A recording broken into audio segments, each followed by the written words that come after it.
ONGC நிறுவனத்திற்கு எதிராக போராட்டம் நடத்திய கதிராமங்கலம் மக்கள் மீது போலீசார் தடியடி நடத்தியதை கண்டித்து அப்பகுதியில் இரண்டாவது நாளாக கடைகள் அடைக்கப்பட்டுள்ளன. அந்த கிராமம் முழுவதும் போலீசாரின் கட்டுப்பாட்டிற்குள் கொண்டு வரப்பட்டுள்ளது. கதிராமங்கலம் பந்தநல்லூர் சாலையில் வனதுர்கை கோவில் அருகே ONGC குழாயில் கசிவு ஏற்பட்டு கச்சா எண்ணெய் வெளியேறியது. இதுகுறித்து தகவல் அறிந்து வந்த ONGC அதிகாரிகள் மற்றும் காவல்துறை வருவாய்த்துறை அதிகாரிகளை ஊருக்குள் விடாமல் அப்பகுதி மக்கள் போராட்டம் நடத்தினர்.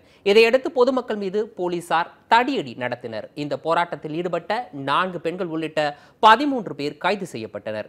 இதில் 5 பேரை மட்டும் விடுவித்த போலீசார் மீத்தேன் திட்ட எதிர்ப்பு கூட்டமைப்பு ஒருங்கிணைப்பாளர் ஜெயராமன் உள்ளிட்ட 9 பேரை சிறையில் அடைத்துள்ளனர். இவர்கள் மீது கொலை முயற்சி பிரிவின் கீழ் வழக்கு பதிவு செய்யப்பட்டுள்ளது. இதனிடையே போலீசார் நடத்திய தடியடியை கண்டித்தும் கைது செய்யப்பட்டவர்களை உடனே விடுவிக்க கோரியும் கதிராமங்கலத்தில் இன்று கடைகள் அடைக்கப்பட்டுள்ளன. அங்குள்ள எண்ணெய் கிணறுகள் அருகே போலீசார் குவிக்கப்பட்டுள்ளனர். குழாயில் கசிவு ஏற்பட்ட வனதுர்கை கோவில் அருகேயும் போலீசார் பாதுகாப்பு பணியில் ஈடுபட்டுள்ளனர். கதிராமங்கலத்தில் போலீசார் குவிக்கப்பட்டுள்ளதால் மக்கள் வெளியே வர முடியாமல் வீட்டிலேயே முடங்கியுள்ளனர்.